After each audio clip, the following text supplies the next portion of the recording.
Nakuzomwezi ziri lumu omwezi gwa musanvu nkwaniriza ku STV Select Ey'enjawulo kano ke kadde aka 2025 ketukutuusizaako amawulire agabadde gy'otabadde yenze Hase Sekiwunga osiibyo kyamu naffe katusooke tukulage ku mitwe emikulu oluvannyuma tukomewo n'emboozi zaffe mu bujjuvu.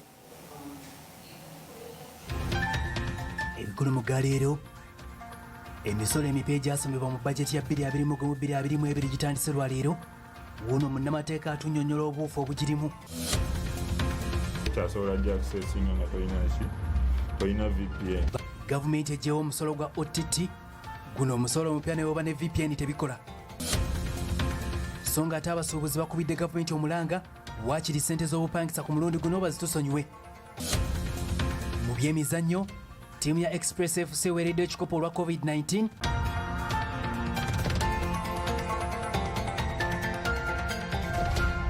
Zirema kuba nti nkwaniriza ku STV Select Ey'enjawulo osiibye otya munnaffe katusuubire nti bitambudde bulungi obuuyo obuyenze Hasive Sekiwunga STV Select Ey'enjawulo tuba tugubye bumale okuba nti tukutuusaako ebibadde gy'otabadde era kkiriza mugulire affe likulemedde olunaku olwaleero emisolo emipya ya gavumenti gy'alangirira mu mwaka gw'ebyensimbi 2022 gitandise lunaku olwaleero era mu mboozi yaffe ey'akafubo tuubyeko olugulu ekigere mu maka ga munnamateeka Ssenyonjo Trevor Ivan guno munnamateeka ku nsonga z'ebyomisolo okutukubira ttooki ku misolo gino kyekitegeeza wakati ng'eggwanga linaakulaakulana wamu n'abantu baalyo. Munnamateeka Ssenyonjo Ivan yagamba nti ekyaleeta omusolo gwa OTT kyekyokuba nti abantu bali basusse okwesoba emikutu gya intaneti. Gavumenti yali eyagala n'okwongera ku nnyingiza yaayo wabula abantu baatandika okukozesa enkola ez'enjawulo omuli VPN ekintu ekyafiiriza ebiruubirirwa bya gavumenti. Nga baestimatinze nti bajja kukolamu biliyoni 284 billion per year naye tekyasoboka. Baali bakola mu 2019 bakola 49.5 billion mu mwaka. So ne balaba nga VPN yo muginyunyiza nnyo mugikozesa omusolo mulimu mu tax tukiyita tax avoidance mugwewala.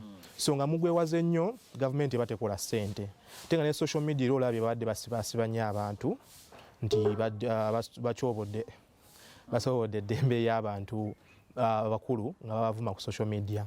Ku mbeera eri mu ggwanga Ssenyonjo agamba gavumenti teyandireese misolo bwe giti wakati ng'abantu bali ku muggalo nga tebakyayingiza bulungi nsimbi nga kino ku ludda lw'amateeka gavumenti ebyetooboola ddembe lya bannansi lya intaneti. Budde buno bwe tulimu ekituufu kiri nti omusolo gwo guzze mu budde obubi kubanga kati fena tuli waka era nsanze ndi waka kati omusolo kigwo kye gukoze nti kati nanga adde kuba omulimu ogwange teguli ku WhatsApp teguli ku social teguli ku Facebook maybe nga nfunyeyo client omulimu ogwange kati guli ku Google nti ngenda ku URL portal nti ngenda ku URSB bana baregistinga company kati nange ayagala ogenda ku ebyo ebintu neetaaga okusasulira access to the internet. Muzimu ku nsonga gavumenti zeeweza okuleetawo emisolo bwe giti mwe muli ogw'okuba nti ekendeeza ku nkozesa obubi eya intaneti ey'abantu abagufudde omugano okuvumirako n'okuvoola abantu ku mikutu gino. Era omuntu waba ayagala okukola ekintu kyonna ajja sasula omusolo era agenda akikole. Yes, ojja gamba nti kuba ekituufu kiri abantu abamu bajja gamba limit kuba gavumenti yagamba nti obudde bwe tumala ku intaneti bwe buleeta bino ebizibu. Omala nnyo obudde ku internet social media zino n'otandika ate ovuma abantu ekifo ky'okutambuza zi business zo. So in a way kigenda kendeezaako katini. Ye munnamateeka ono agamba kino tekijja kukomya bantu kukozesa bubi intaneti nga nabwe ekito gavumenti teyandirowoozezza nti eno y'emu ku nkola ey'okulwanyisa omuze guno. For example bagenda kwongera omusolo ku bbiya bagenda kwongera omusolo ku mafuta nga mu budde nga buno okuleeta omusolo ng'ogwo for example kati tuli waka ba essential worker bebakozesa amafuta ne aba government bebakozesa amafuta ku budde buno kiba kati nze mba nfuna ekintu ku booda oba kyonna nga ntumya nnyaanya emu ku booda kiba kityoboola ddala eddembe ly'abantu gavumenti ebeera enyigiriza ate nnyo ku misolo emirala. Munnamateeka Ssenyonjo agamba nti ssemateeka afuga Uganda emisolo gyonna gibagibwa gavumenti giteekeddwa okuba egy'obwekanya ekintu gavumenti oba oliawo kye yabuusizza amaaso. Mu ngeri y'emu ssemateeka awa eddembe munnansi okuddukira mu mbuga z'amateeka singa bannansi babeera banyigiriziddwa emisolo naye abaaye mitendera ki mwolina okuyita ng'onaawaaba gavumenti? Ligale erina okujja n'ekaabi nga bino ebintu era osobola okuwaaba bano abantu kuba abantu bagenze bagamba mukyala Nakalema Kano Nakalema wa anti-corruption tiba n'abantu ebintu babizinyisa ebbeeyi Covidex wuuyo wa mutwalo naye omusolo mufuna ku 10 akantu akamwako bwe katyo so gavumenti ebaddeko lax mu ekyo ekintu eky'okuyamba omuntu wa wansi. Emisolo gino egitandise olwaleero gikyalese bangi nga bakubaganya empawa ku buto egigenda okuba nti gisoloozebwa wakati nga balina okugisasula ate nga bali ku muggalo. Nze Hasif Sekiwunga kula STV Select. Zeze n'ensonga ezikwatagana ku misolo emipya egyamaze okuba nti gigerekebwa eri bannayuganda bagenda okuba nti batandika ne gavumenti egenda bayitandika okusolooza emisolo gino okuviira ddala n'olunaku olw'olwaleero nga lumu omwezi ogw'omusanvu mwaka 2021 nga bwe kyalambiikibwa wakati ng'embalirira y'omwaka 2021-2022 esomera obufu bwe bumu omusolo gwa OTT gwaggyibwa ku nkola ya tekinologiya ku nkola ya intaneti ku mikutu emitimbagano okuli Facebook, WhatsApp, Instagram ne Twitter n'awalala wabula ng'olwaleero tuwayizaamu n'abantu ab'enjawulo bakozesa emikutu gino ku butya omusolo mupya ogwaleeteddwa ogw'okujja ebitundu 12 ku buli airtime oba data gwe bagula ku mikutu gino egy'enjawulo butya omusolo guno ogenda okuba nti gubayamba na ki bo nga abakozesa emikutu gino kye balowooza ku misolo gino. Abamu ku bakozesa intaneti bagamba nti newankubadde nga gavumenti yaggyewo omusolo gwa OTT nereetawo omusolo omulala bano bagamba nti mpawo gavumenti yayambye olw'ensonga nti basigala bakyanyigirizibwa. Baggyewo OTT ne baleetawo eyo 12% era si osigala omusolo so era omuntu aba asigala anyigiriziddwa kubanga olaba eyo 12% eri almost equivalent the 200 we've been spending every day. Wadde nga guli gutyo wakyaliwo akasoobo ka intaneti ng'abagikozesa bagamba nti enkola eno tennabakulanda. Kulaga nti ekyakukola ki teloadinga bulungi kitegeera which means nti yo tokyasobola gye accessinga nga tolina VPN. Bano bagamba nti enkola eno ekyababuzaabuza olw'ensonga nti emisolo gino gikola ku mikutu gimu na gimu era nga ku mikutu emirala abandi bakyakozesa VPN. Omusalawo n'omunguza ku kyabuwaze nti nja mugulanga ku data wange oba tonyambye kubanga nja mugula naye ate takola ku Facebook esigala teloadinga so okubanga business eri ku Facebook naye nga ate OTT wadde omugyewo sola ku accessinga Facebook oba osigadde onsibidde empingo emabega naye nga gongambye nti onsumuludde mu style. Twitter, Instagram zo tubadde tusasula OTT era tubadde tuzikozesa bulungi obuzibu buli ku Facebook yokka. Abamu bagamba nti gavumenti mu kaseera kano yandirese bannansi bakozesa emikutu gino ng'emu ku nkola ey'okuddiza bannansi wakati mu kusoomoozebwa kw'ekirwadde kya COVID-19 ng'ensimbi ezibadde ziva mu musolo gwa OTT basuubira nti gavumenti yandizibaddiza okusobola okusasula amasannyalaze amazzi ko n'ebirala bingi. Bazongere ku bannayuganda oba bazongere ku ssente zano bandibadde nti nomuna abantu tuli mu lockdown tutwagala amasannyalaze batusalako enkya n'eggulu tetulina amazzi sewage ebeera national water and sewage corporation batusalako amazzi gavumenti obuntu obutinitini buyandibadde etunulamu bakusalako TV. Naye ekyebuuzibwa kiri nti emisolo gino egibagiddwawo tegireetere bantu kukomya kukozesa emikutu gya intaneti. Abantu bajja sigala bakozesa intaneti otunuulira obusobozi bw'abantu naddala mu Uganda ebintu bino eby'okwejalabya tubitwala nnyo ng'ekiri serious n'okusinga ddala ebintu ebitaxarious. Osuubira nti abantu abasinga kijja kubakosa mu mitima n'okuba nga bajja kwenyikira naye nga bajja sigala bakozesa intaneti kubanga tukizudde zirina obwangu bungi nnyo okusinziira ku bintu ebiriwo kuba nti tebikyakozesebwa. Omusolo guno omupya si gwa kugiba ku bantu oba ebitongole ebikola okunoonyereza amasomero amalwaliro ko n'ebitongole ebigwe mu kkubo eryo. Nze Hasif Sekiwunga ku lwa STV Select Ey'enjawulo. Kale mu bufuwe bumu abasuubuzi b'omu Kampala bakubidde gavumenti omulanga okukwata oba okwogezganya ne bagagga bannannyini bizimbe okukendeeza ssente ez'obupangisa ze bali mu kubaliika mu nsangi zino mu mbeera eno ey'omuggalo wakati ng'omuntu nga bonna bonna tebakyakola wadde n'akamu n'akeddala. Okusinziira ku basuubuzi bagamba nti embeera ya muggalo nga buli omu ali waka kyokka nga bo bannannyini bizimbe bali mu kubakubira amasimu kono okubatumira babaka okubawa ensimbi ez'obupangisa. Hassan Kasaga katuwe bikirawo. Nga twakatambulako ennaku 13 zokka kwezo wanamwe President ze yalangirira mu muggalo guno. Abasuubuzi abamu bagamba embeera y'okusiiba ewaka nga tebalaba kye baliisa baana baabwe ebayinze kusalawo bajje basibe mu Kampala kuba n'akasente gavumenti ke yabasuubuza okubaweereza ku masimu kajjira ku nfuddu. Omuntu oyinza kulowooza nti ayinza okubeera awaka ku kiseera kino ennaku ze baatuwa okusookera ddala ziri ennaku 42. Kyakubiri nti babadde batusuubiza nti waliwo ssente ezigenda okujja ezijja okubeera nti abantu zijja kutuyambako naddala abasajja bamufuna mpola oba abakyala bamufuna mpola.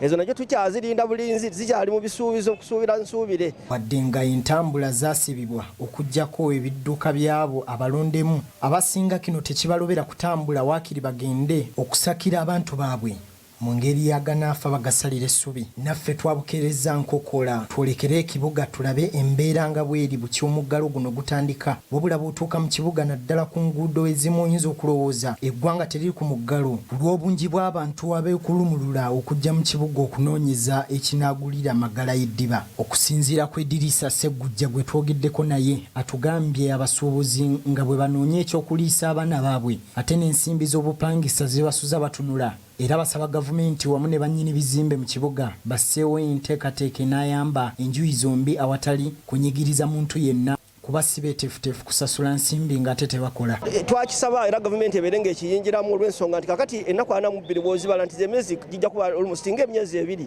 Kati ate abalenti bo balina kubeera nti bakubanja ate nabo oluusi oyinza okubasaasira lwa nsonga ki nti nabo bajjayo looni mu bbanka nabo babali bababanja n'ababanja tebayinza bagamba nti mulindeeko bano bakyali mu lockdown. N'olwekyo wateekwa kubeerawo entegeeragana wakati wa bannannyini bizimbe naffe abapangisa tusobole okubeera nga tusobola okukitambuza ffenna nga tekitunyigiriza ffenna awamu. Bano beemulugunya nti wadde baalagirwa okusigala ewaka mu nkola ey'omuggalo ebibabanjibwa bingi ddala nga tebasobola kwetulira waka nga tebikolebbwako nti balinda mitwalo 10 gavumenti zeesuubira okubawa buli famire egwa mu ezo ez'abamufuna mpola. Tetusobola kubeera wako lw'ebiteebereka omwana akusaba kino akusaba kiri tuli mulendi tubonaabona ebizimbe babigadde kyokka nga tusobola okujja 10. Ffe abasinga mu kibuga tuli mmere ya leera tetwamanyire okubeera nga tuli bakozi nawankubadde emirimu gye tukola nga gyakweyiya gya buli lunaku kitegeeza nti bw'onsibira ewaka nga n'ekyokulya sikirina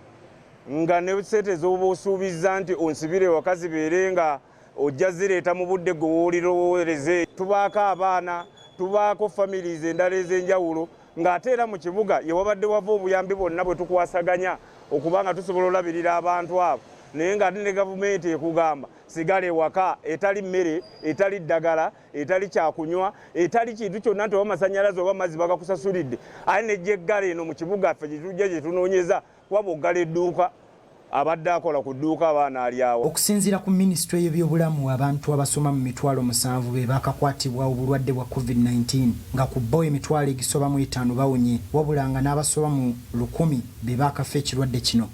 Ku lwa STV Select Ey'enjawulo ndi Hassan Kasagga.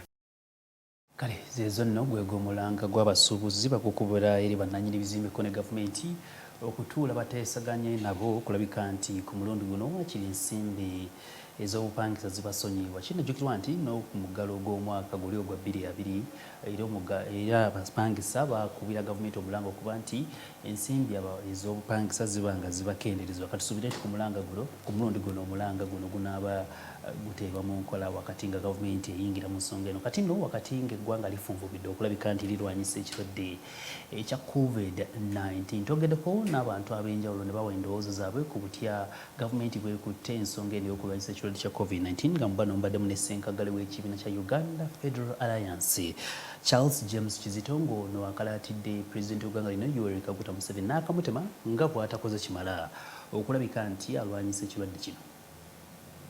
Mu betwogeddeko nabo ye ssenkagale w'ekibiina ki Uganda Federal Alliance Charles James Kizito ono akolokose omukulembeze waakono nga bw'atakoze kimala okufuliza ekirwadde kino bw'atyo n'asaba omukulembeze okukendeeza ku mbalira y'ebyokwerinda ateeke essira ku kulwanyisa ekirwadde kino.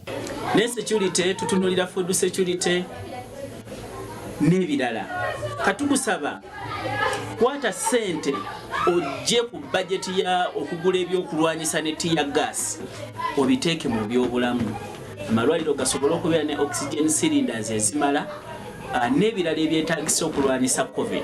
Ono agenze mu maaso n'okukuba ebituli mu nteekateeka y'omukulembeze ey'okusindika abaana awaka okubajja ku masomero nga we yali ey'ekibwatukira nga ye yaviirako n'abaana bangi okulumbwa ekirwadde. Ojjukira COVID first wave mu byalo tebasanga nnyo buzibu obulwadde tebwabalumba mu byalo naye olwaleero president kasita yata abaana bonna ne bajjula mu park buli muntu alwanira mmotoka kulinnya kudda mu kyalo ne babwesiga kati olwaliwo n'ebyalo tebisobodde kusurvivinga. Ate ye Honorable Reverend Dr. Kefa Sempanji asomesezza abazadde ku kufaayo eri abaana baabwe mu kiseera kino eky'omuggalo anti ettooke bali wambati likyali tto olwo babafunire ebyokukola gamba ng'okulunda. Omwana nga obuyiika amagi ne obufune bukukuma 30 emisana abakukyakola kuleeta amazzi akula kukola kyokubwe abuliisa kugamba maindi ye ebe nga erina kyekola awaka ng'ogyeko ebyokusinga kulayira. Sempanji mu mbeera y'emu alaze obwennyamivu eri abasawo okugufuula omugano ng'ogw'enswa mu kaseera kano ak'akazigizigi okubinika abalwadde omusimbi okubawa obujjanjabi kyagambye nti si kya buntu. Nsabye ssente tawonye atufamu emugirenze sente miliyoni 7 miliyoni 6 mu biseera bya covid ng'abantu ne gwogenza okujjanjaba abatakola bamemba ba family abasinga obungi baali tebakola. Nze ndowooza nti abalina amalwaliro gano ga private bali badirimu okusaasira. Wabula era Sempanji kino akitadde ku nkola ya gavumenti okuwa ekyanya akatale k'ebyobusuubuzi nga buli muntu asuubula era n'atunda nga bw'alabye wano ng'awadde gavumenti amagezi okusitukiramu okusobola okutaasa bannansi. Omuntu alamula kyayagala alamula oba alamuza ogamba nti kaaga oba nasobola basikisobole naye amatooke gigava sente ensolo ne balamulanga bagadde gavumenti ena control ku muwendo. Ate ye ssentebe w'abagoba ba bodaboda mu kibuga Mukono Moses Musasizi ajjukiza Ssaabaminisita w'eggwanga Honorable Robina Nabbanja embeera y'abagoba ba bodaboda mwe bawangaalira era bw'atyo n'amusaba okuyisa obuyambi bwabwe mu bibiina bye bakulembera. Kyensaba minisita waffe ne bekikwatako bonna nti obanga ogenda okuyamba wa bodaboda yita mu association z'ababodaboda. Kampala Metropolitan twemanyi buli division yemanyi tulina offices abavuzi baffe tubamanyi. Musasizi era awanjagidde abakuumaddembe obutamalaga batwalanga kyakuttale. Oli ku pikipiki ya gavumenti oli mu kyambalo kya gavumenti ogoba wa bodaboda kati singa bodaboda agwa ani bwe tunanenya. David Tenywa, Arafat Musoke, HTV Select Ey'enjawulo. Olugero lwa leero atamanyi kusaaga emmese bwe musaba ekigo aleeta muggo. Amakulu g'olugero luno gali nti abantu abasinga tebamanyi kusaaga ng'ensonga z'okusaaga bazitwalira ddala nga z'amakulu ddala olwo ne zibasigala ku mitima assaako ne mu bwongo. Ebiseera ebisinga ensonga z'okusaaga ng'ogwo zitwala ng'ez'olubala ate waba wazitwala ng'eza ddala olw'ekikula kye ssaako n'endowooza ye nga nabwe kityo osaanye okwegendereza biki by'osaagiramu n'ani gw'osaaga naye. Ezakayita ku ssaawa emu ey'akawungezi ka leero STV Select Ey'enjawulo ekitundu ekisooka bwe kikomekereza katuwumulemu katono nnyo tugenda tukomawo n'emboozi endala nnyingi by'otateekeddwa kusubamwa muli n'omwizi yaba okuva omuggalo we gwateebwawo nga bwetwogerera kati asiika muwogo okulabika nti abeezaawo ab'amaka gaabwe ssaako n'emikwano gye egy'enjawulo. TV Select Ey'enjawulo tukutuusaako ebibadde egy'otabadde tukitandise okuva mu ggalo lwe gwalangirwa Pulezidenti w'eggwanga lino His Excellency Yoweri Kaguta Museveni n'ateeka nnatti ku byenjigiriza ssaako n'ebitongole eby'enjawulo. Kino kyasobera abayizi abasomesako n'abazadde nga buli omu yeebuuza kiki kyabasobola okuba nti azzaako wakati nga ebyokusoma byaggalwawo mu kibwatukira. Kati nno olunaku olwolwaliro tuubyeko olubu lw'ekigere ne tulondoola abayizi abamu abeetandikirawo ogwabwe nga bwe balugera nti omukalukalo tajja buseera waliwo n'abayizi abasazeewo okuba nti bakola emirimu ejjalejjalejo okusobola okubeezaawo famire zaabwe baleme kubanga batuula n'okulira engalo. Bagamba enswa bw'ekyusa amaaso nga naawe okyusa envubo. Tukuleetedde abayizi abasalawo okwenyigira mu mirimu egy'enjawulo oluvannyuma lw'amasomero okuggalawo okusobola okutangira okusaasaana kw'ekirwadde kirumira mawuggwe ki COVID-19. Anisha Run Faith muyizi okuva ku ssettendekero OMUSOLO nga okuva President lwe yaggala amasomero ogw'okusiika muwogo gwe gwafuuka omulimu nga muno mwajja 10 n'ayambako abeeka ko naye okwebezaawo ng'omuntu. Okuva ebyensoma we byaddobonkana, abayizi, abazadde ko n'abasomesa gaabeesiba nga buli omu yeebuuza kiddako. Nga bwe baalugera nti omugezigezi tajja busera, bw'atyo Anisha bwe yasalawo okubakana n'ogw'okusiika muwogo. Mwajja akasimbi akababezaawo ab'ewakaawe naye ng'omuntu. Nali sina mulimu gwenkola nga just ndi mu bya kusoma. Nali saagala kubeera idol, ate muwogo se yali option yange yokka. Nina ideas nyingi naye sente ze nalinawo entini zaali zinsobozesa kukola muwogo. Wadde embeera eno tewoomya Nakabululu ku ludda lwe nga omuyizi yeekwanyakwanya ne taata we atakyakola mu kiseera kino okusobola okuyimirizaawo famire ye ey'abantu abana nga taata lwe biba biganye bakwatamuza muwogo. Yeebeezaawo famire engeri kati muzeeyi akola lumu na lumu kubanga ku mulimu babawa program ne baba settinga bw'okola leero enkya oba tokola. Kati wakolanga leero tufunawo ezooro enkya lwatakoze lwe tulya eza muwogo.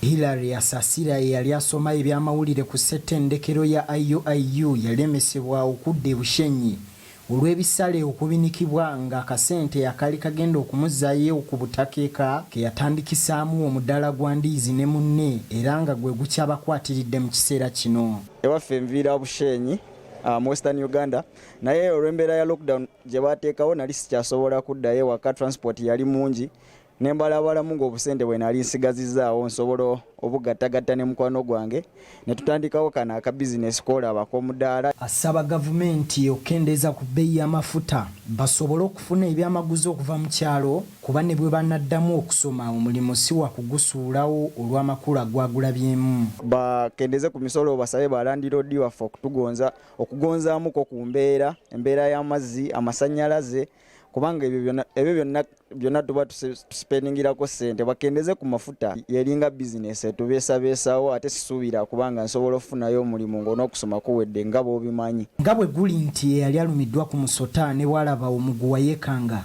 bano baasalawo okubakana n'ogw'okunoonya ensimbi olw'ensonga nti n'omwaka oguwedde bwe gutyo bwe gwali ng'amasomero gaamala emyezi egisoba mu 4 nga maggale.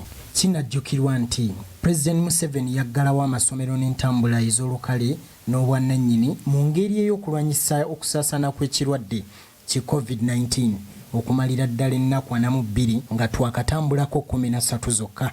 Ku lwa STV Select Ey'enjawulo ndi Hassan Kasagga. Zezo nno ensonga ezigenda mu maaso obuuyo obwo tusaba abantu ab'enjawulo mbe nga abayizi ngaabo mubawagira wakati mu kuba nti mubagulako ebyabwe kubanga kino kijja bba kibasobozesa okuba nti omuggalo singa gunaaba guggiddwawo nga bazzeeyo ku masomero bajja basobola okuba nti beewerera ssaako n'okugula ebintu eby'enjawulo wakati mu kuba nti bamaliriza emisomo gyabwe. Kati nno bwe tweyunga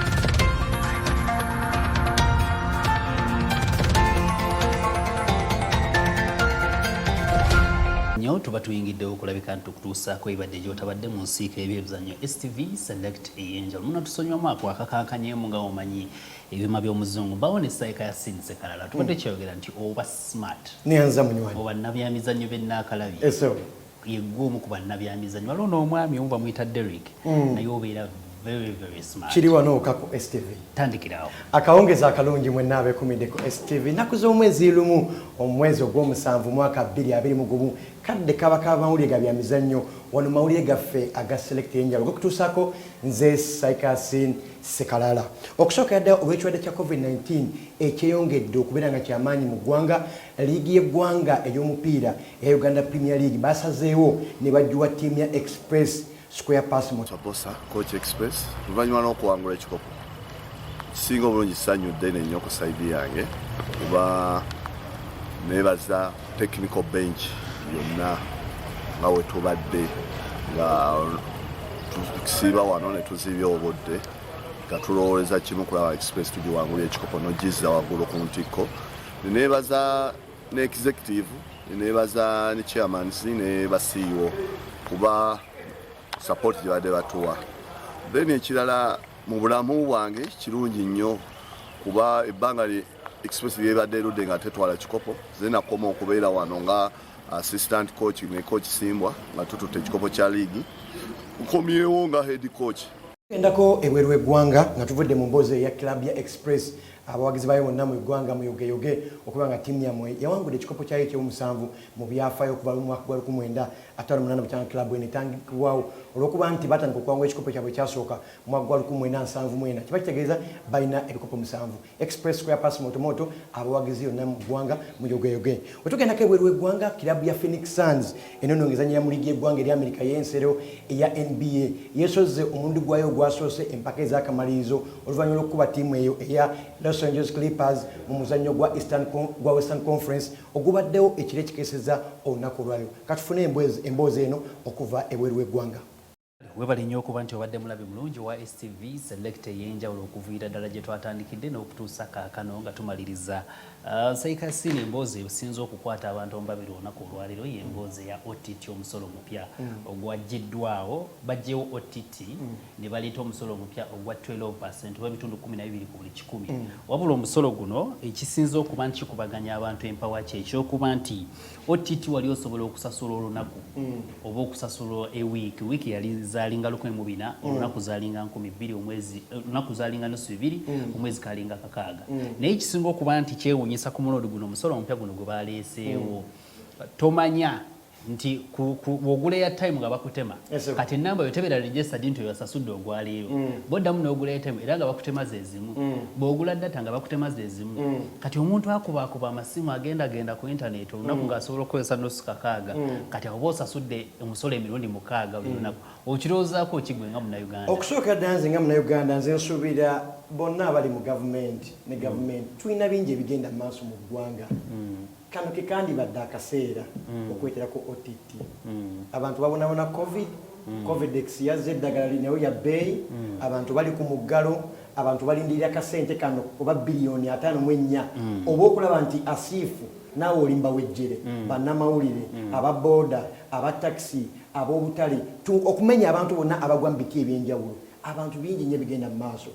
OTT teyandibadde mubi kubanga twetaaga omusolo naye ebintu bingi nnyo ebigenda mu maaso right now mu ggwanga nti olinga oyongedde kansa mu siriimu kubanga embeera si nnungi mu ggwanga right now. So nsuubira omenye embeera OTT eno gyagenda okubeera ng'agabanyamu okubeera nti abantu tubadde bayiya VPN kati ate tulina omusolo gweguze mu kifo kya OTT ate nga nze ndaba in the same mu layini y'emu byebimutwalizaamu naye nze kulinga okwongedde okunyigiriza okubonyaabonyaamu kubanga nze kimanyi URA eyina wangi nnyo osooka okujja omusolo wangi nnyo kano sike kandibadde akaseera akatuufu ng'ensi eri mu bigundu bya Covid okubeera nti OTT atayongera okunyiza Bannayuganda abali mu kubonaabona.